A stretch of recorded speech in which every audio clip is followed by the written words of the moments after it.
de la selva, una joven intenta moldear barro con sus manos. Sus movimientos aún no son uniformes. Las figuras no salen como espera.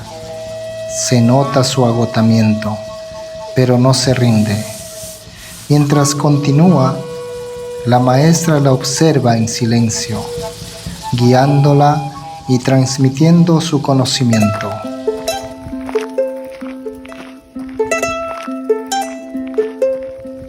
Poco a poco, sus habilidades en cerámica evolucionan. Sin decir mucho, la aprendiz pinta el rostro de la maestra como gesto de agradecimiento, creando un lazo que las une.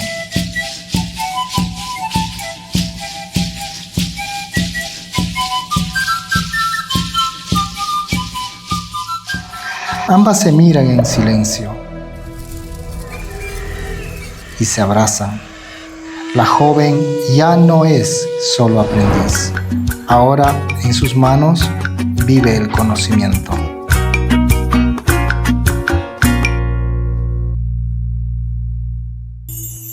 Ñuka mamita